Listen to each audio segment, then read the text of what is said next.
네, 말씀을 전하도록 하겠습니다. 네, 앞을 보시고요. 우리 말씀의 제목을 같이 한번 읽겠습니다. 있습니다. 시작. 물과 성령으로 거듭나야 합니다. 아멘. 물과 성령으로 거듭나야 합니다라는 제목으로 말씀을 전하도록 하겠습니다. 우리 앞뒤 잡아 보시고요. 우리 사랑으로 인사하겠습니다. 사랑합니다. 축복합니다. 네. 말씀을 전하기 전에 오늘 처음 뵙는 우리 성도님 계신 것 같아요. 저 뒤에 계신 우리 박수로 축복합시다. 감사합니다. 네, 감사해요. 자, 예배 끝난 다음에 교제하시기 바랍니다. 올해 우리 교회 목표는 복음으로 사는 교회가 되는 것이죠. 복음으로 산다. 복음이라는 것은 예수 그리스도 자체라고 했습니다. 나 같은 죄인을 사랑하셔서 이 땅에 오사 나의 죄를 대신하여 죽으시고 부활하신 주님의 그 놀라운 사랑과 은혜가 복음이죠. 그리고 이 복음을 믿는 자에게 베풀어 주시는 구원과 영생, 하나님의 나라가 복음이라고 했습니다. 그래서 우리가 복음으로 산다는 것은 복음이신 주님을 믿는 것인 동시에 복음이신 주님을 전하며 사는 거예요. 그때 우리 삶의 복음의 역사, 복음의 열매가 나타나는 것이죠. 여러분, 우리 모두 복음의 증인되어서 올해 이제 6개월 남았는데요. 많은 복음의 열매를 맺으시기를 주님의 이름으로 축원을 드립니다. 자, 오늘은 요한복음 세 번째 시간인데요. 지난 시간에 우리는 하인들의 순종을 배웠습니다. 혼인잔치에 포도주가 떨어졌습니다. 예수의 어머니 마리아가 이 문제를 가지고 주님께 오죠. 그러자 주님께서 하인들에게 명령하십니다. 야, 물 항아리에 물을 가득 채우고 그 물을 떠서 연회장에게 갖다 주어라. 이 말씀 앞에 하인들은 어떻게 하죠? 그대로 순종합니다. 그렇죠? 곧바로 순종해서 물을 떠서 연회장에게 갖다 줬더니 어떤 일이 일어났죠? 물이 포도주로 바뀌는 기적이 일어났어요. 그리고 그 포도주는 이전에 먹었던 것보다 훨씬 더 맛이 좋았습니다. 그래서 연회장이 신랑을 불러서 물어보죠. 이거 어디서 났냐? 근데 신랑은 알지 못해요. 누구만 압니까? 물 떠온 하인들만 아는 것이죠. 순종한 하인들만 아는 것입니다. 바로 이거죠. 지금도 마찬가지예요. 누가 하나님의 살아계심과 역사를 체험할 수 있죠? 순종하는 자. 오직 순종하는 자만이 하나님의 역사하심을 체험할 수 있다. 그래서 신앙생활은 순종생활이에요. 다른 거 없습니다. 무슨 말씀을 하시든지 하나님의 말씀에 아멘하는 것. 그때 우리는 문제를 기적으로 베풀어 주시는 하나님을 경험하게 될 것입니다. 더 나아가 나뿐만 아니라 나의 순종을 통해서 내 곁에 있는 사람들이 나를 통해서 역사하시는 하나님을 같이 경험하게 되는 거예요. 바라기는 여러분 모든 말씀에 순종하심으로 하나님께서 베푸시는 기적을 누리고 또 간증하는 저와 여러분 되시기를 주님의 이름으로 축원을 드립니다. 자, 오늘은 세 번째 시간으로 니고데모에 대한 이야기를 나누겠습니다. 요한만이 니고데모 이야기를 썼는데요. 니고데모는 그 당시에 바리새인이요 유대인의 지도자였다고 그랬습니다. 여기서 지도자라는 것은 그 당시에 최고 의결 기관인 산헤드린 공회의 회원이었다는 거예요. 그때는 70명 정도가 있었는데 아주 높은 지위에 있는 사람이죠. 그 사람이 예수님을 찾아왔어요. 파격적인 일이죠. 어쩌면 유대인들에게 있어서 불이익을 당할 수가 있습니다. 그런데 자기의 불이익을 감수하고 찾아왔는데 낮에는 남들 눈이 있으니까 밤에 몰래 찾아온 거예요. 그럼 왜 니고데모가 밤에 예수님을 찾아왔을까? 2절을 보세요. 제가 읽겠습니다. 그가 밤에 예수께 와서 이르되 랍비여, 우리가 당신은 하나님께로부터 오신 선생인 줄 아나이다. 하나님이 함께 하시지 아니하시면 당신이 행하시는 이 표적을 아무도 할 수 없음이니이다. 그렇죠. 니고데모가 주님을 찾아온 이유는 뭐냐? 주님께서 베푸신 기적을 봤어요. 니고데모가. 그리고서는 생각한 것이죠. 이것은 하나님이 아니고서는 불가능하다. 이 예수라는 사람은 하나님이 보내신 사람이 맞다. 그래서 찾아왔다는 거예요. 근데 이것 갖고 조금 부족하죠. 단순히 기적을 베푸신 분이 예수님인데 이분이 하나님께로부터 왔나? 이것 때문에 그 밤에 찾아와서 확인하기 위해서 온 것은 아닐 거란 말이에요. 숨은 뜻이 있는 것이죠. 자, 이에 주님께서 이렇게 말씀하십니다. 3절을 보시면 예수께서 대답하여 이르시되 진실로 진실로 내게 이르노니 사람이 거듭나지 아니하면 하나님의 나라를 볼 수 없느니라. 그렇죠. 주님께서는 갑자기 하나님의 나라에 대해서 말씀하세요. 누가 하나님을 볼 수 있는가를 말씀하십니다. 여기서 하나님 나라를 본다는 것은 헬라어로 이데인이라는 단어인데, 이것은 단순히 눈으로 보는 것이 아니고 경험하고 참여해서 누리는 거예요. 즉, 누가 하나님 나라를 경험하고 참여해서 누릴 수 있는가? 주님께서 이 답을 주시는 겁니다. 그러므로 이 밤에 왜 니고데모가 주님을 찾아왔는지 우리가 확인할 수 있죠. 니고데모는 하나님 나라에 대해서 갈급함이 있어요.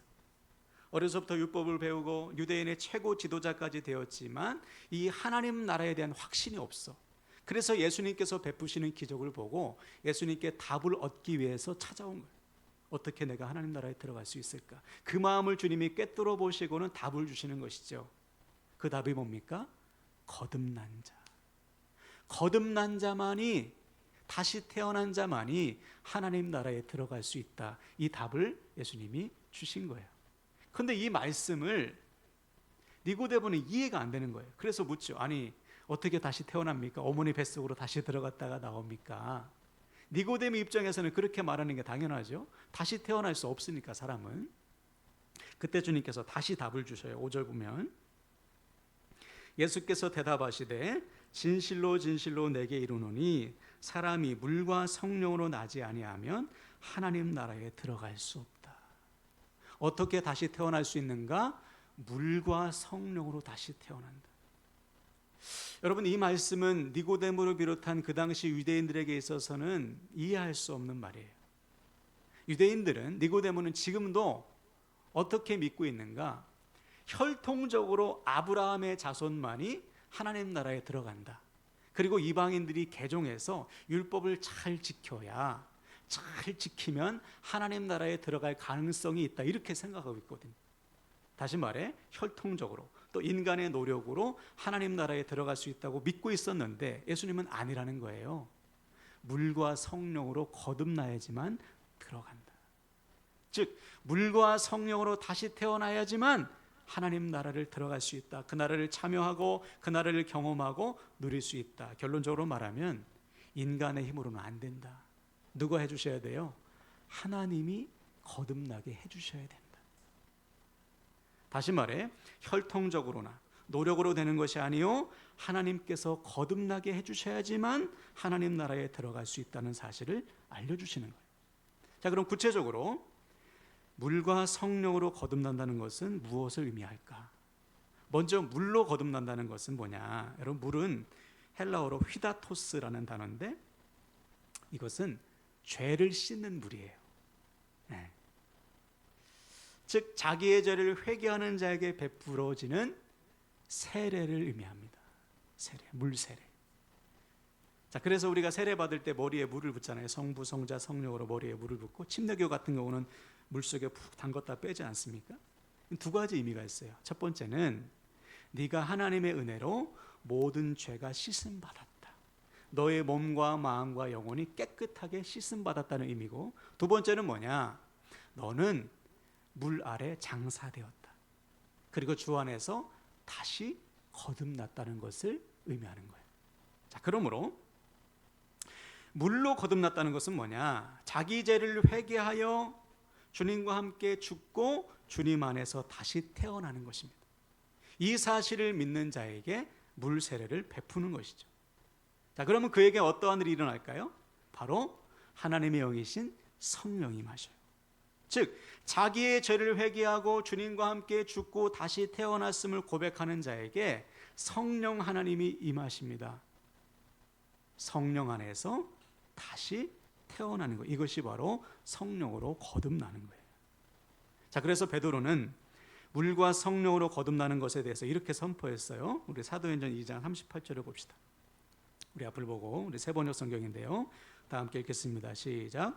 베드로가 대답하였다. 회개하십시오. 그리고 여러분 각 사람은 예수 그리스도의 이름으로 세례를 받고 죄 용서를 받으십시오. 그리하면 성령을 선물로 받을 것입니다.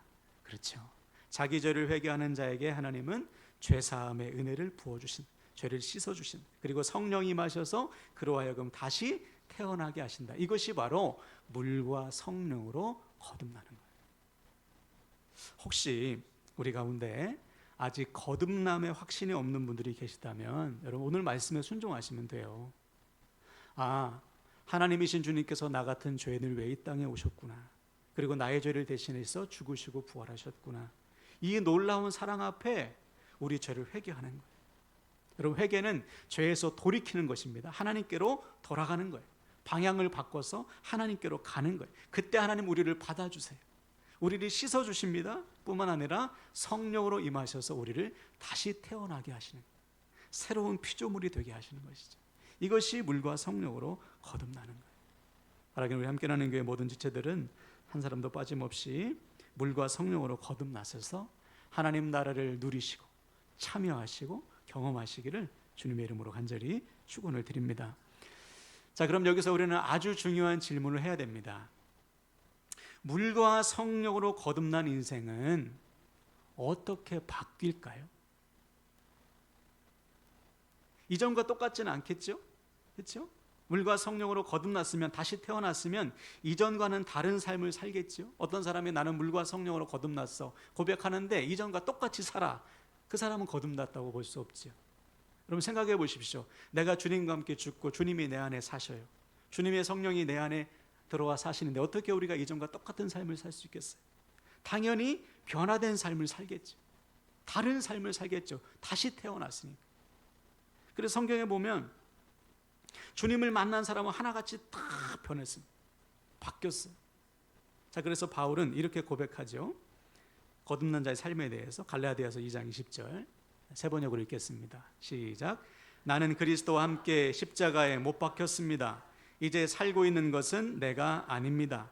그리스도께서 내 안에 살고 계십니다. 내가 지금 육신 안에서 살고 있는 삶은 나를 사랑하셔서 나를 위하여 자기 몸을 내어주신 하나님의 아들을 믿는 믿음 안에서 살아가는 것입니다. 아멘. 그렇죠. 물과 성령으로 거듭난 사람은 더 이상 내가 사는 것이 아니다. 누가 사는 거예요?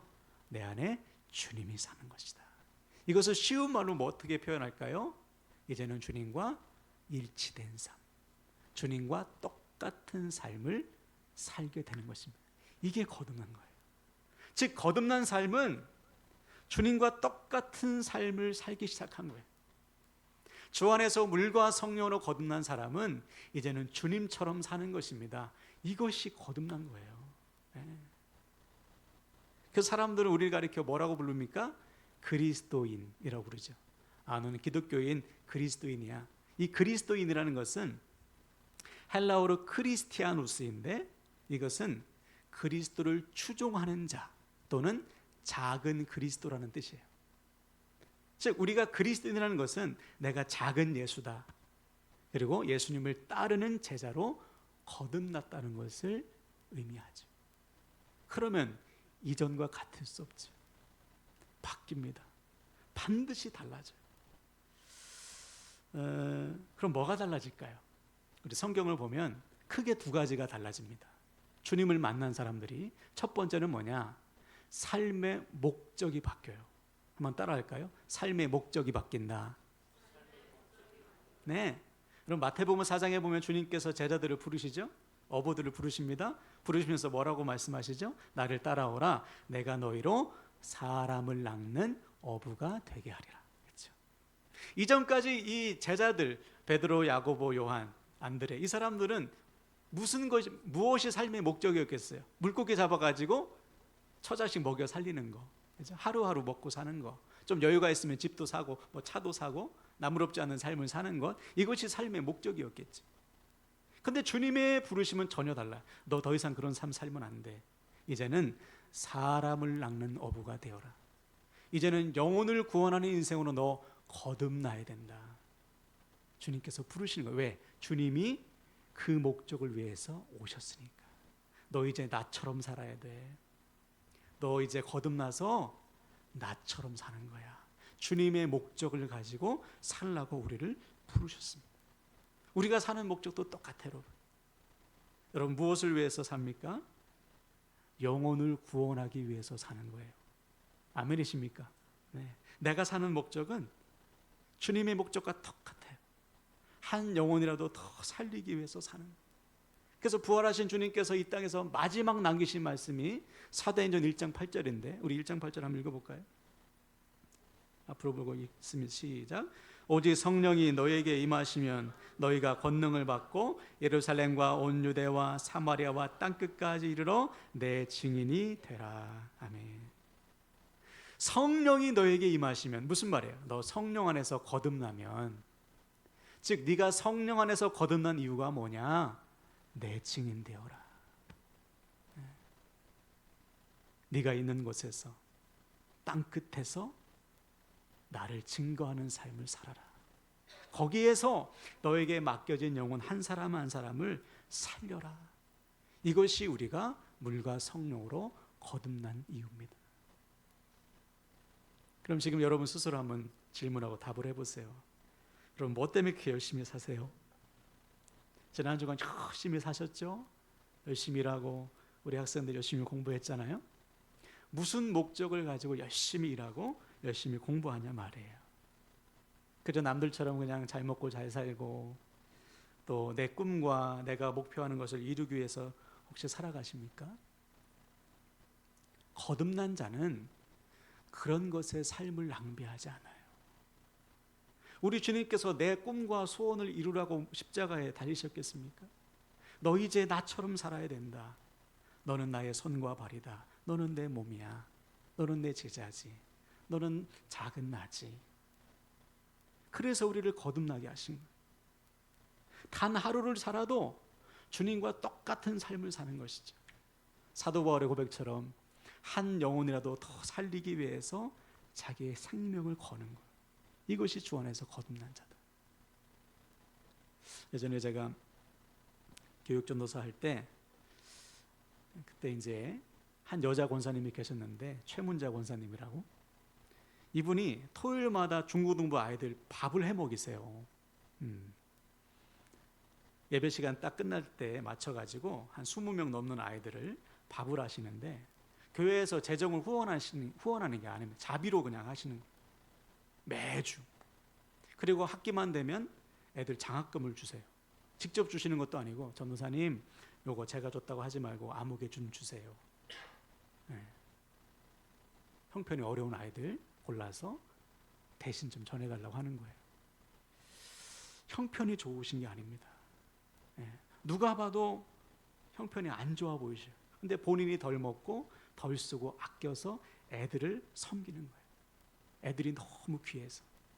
그래서 그 당시 참 많은 애들이 이 권사님의 사랑으로 신앙생활을 했던 기억이 나요. 우리도 마찬가지.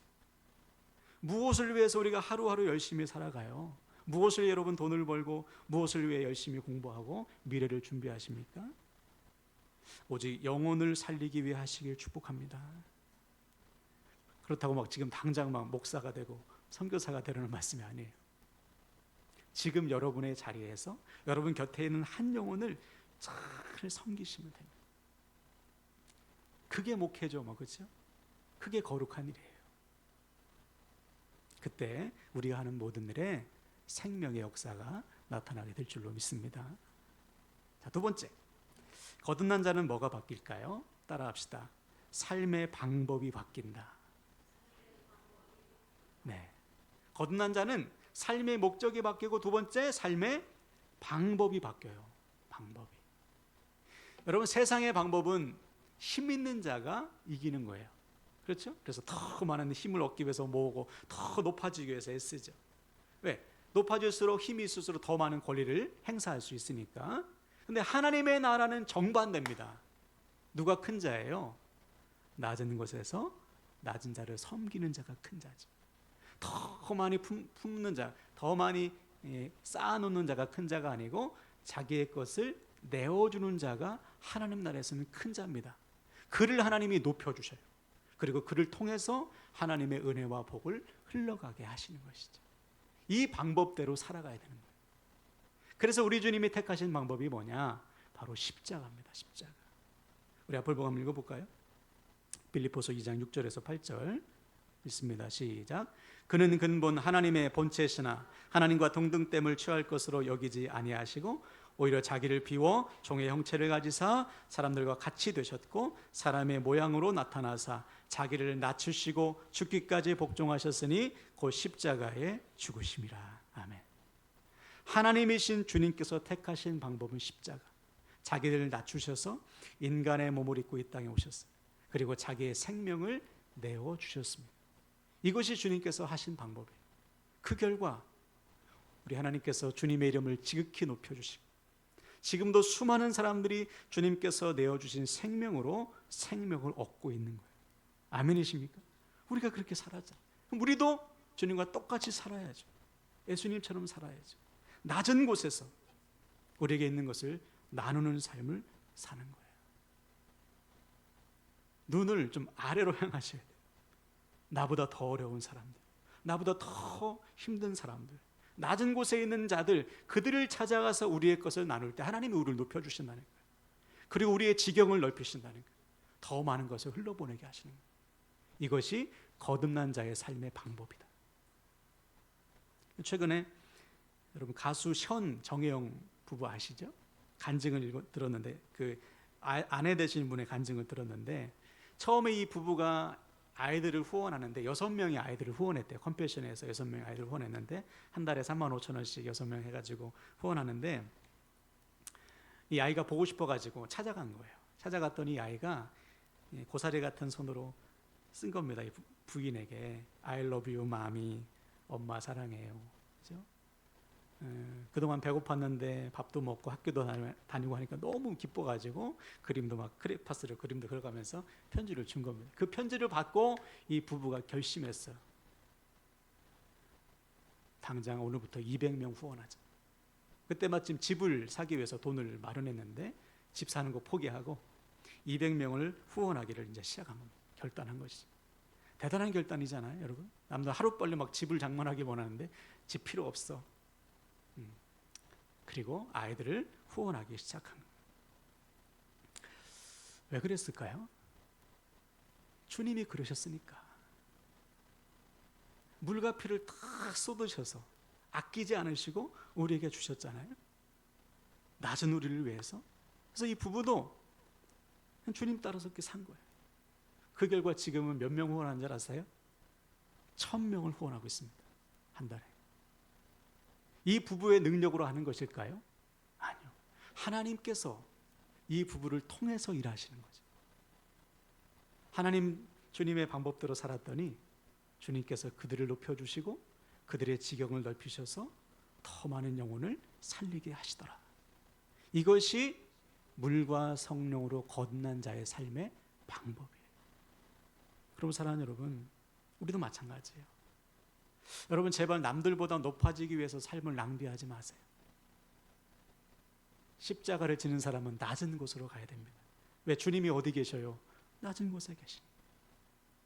거기서 나보다 더 연약한 자들을 섬길 때 거기서 역사가 나타나요. 네. 그래서 여러분들 참 귀하셔요. 믿음이 있다는 것도 귀하고 오늘 이 남들 다 쉴 때 예배당에 나와서 예배하는 것도 얼마나 귀합니까? 또 여러분 삶의 자리에서 그리스도인으로서 주님을 따르는 주의 제자로서 살아가는 것이 얼마나 귀한지 모릅니다. 자부심을 가지셔요. 거기에서 십자가 질 때 놀라운 역사가 나타납니다. 뭐 대단한 세상적인 지위를 갖지 않아도, 그렇죠? 유명한 사람이 되지 않아도 남들이 몰라줘도 하나님은 아시잖아요. 그곳에서 내가 할 수 있는 최선을 다해서 나에게 있는 것을 나눌 때 하나님이 우리를 높여주시고 우리의 지경을 넓히셔서 더 많은 영혼들을 살리게 하십니다. 저는 여러분들이 다 이 선교와 후원에 좀 동참했으면 좋겠어요. 여러분이 할 수 있는 범위 안에서. 대단한 헌신을 하시라는 게 아니라 여러분 주변에 어려운 일이 있다면 도와주면 되죠. 내가 할 수 있는 최선을 다해서. 또 우리보다 더 연약한 교회들, 또 우리 교회가 후원하고 있는 아동들, 한 달에 커피 한 잔, 밥 한 끼 아껴가지고 헌신하는 거예요. 그 헌신이 작은 헌신들이 모아져서 하나님의 나라가 이루어지는 것이죠. 그때 하나님께서 우리의 지경을 넓혀주시지 않겠습니까? 그러면 사랑하는 여러분, 우리 주님처럼 나보다 더 낮은 곳에 있는 사람들에게 나에게 있는 것을 기쁨으로 나누셔서 하나님께서 높여주시고 하나님께서 넓혀주시는 은혜를 누리시기를 주님의 이름으로 축원을 드립니다. 자, 한편 니고데모는 그 뒤로 어떻게 됐을까요? 오늘 주님을 만난 다음에 궁금하시죠? 요한복음 7장에 보니까 대제사장들이 예수님을 죽이려고 할 때 앞장서서 주님을 변호합니다. 그러지 말자. 죄가 있어야 죽이지. 예, 주님을 변호하는 사람이 됐어요. 그리고 요한복음 19장에 보니까 주님이 돌아가셨을 때 앞장서서 주님의 장례를 치릅니다. 이제는 드러내놓고 주님의 제자임을 보여줘요. 세상의 지위를 내려놓는 것이죠. 유대교에서 출교당할 수도 있잖아요. 삶의 목적과 방향이 달라졌어요. 주님을 만난 사람은 이렇게 변하는 거예요. 그러므로 사랑하는 여러분, 제 말씀을 마무리하는데요. 저와 여러분은 이미 주 안에서 물과 성령으로 거듭난 인생임을 믿으시길 바랍니다. 나는 죽고 주님이 내 안에 사셔요. 아멘이십니까? 어떻게 살아가야 됩니까? 주님과 똑같이 주님의 목적을 품고 주님의 방법대로 사는 거예요. 한 영혼이라도 더 살리기 위해 살고 십자가 지고 낮은 곳에서 나에게 있는 것을 나누는 것입니다. 그때 하나님께서 우리를 통해 생명을 살리실 것입니다. 할렐루야. 우리를 높여주시고요, 우리의 지경을 넓히사 더 많은 복과 은혜를 흘러보내는 통로로 사용하실 줄로 믿습니다. 아멘. 자, 이제 말씀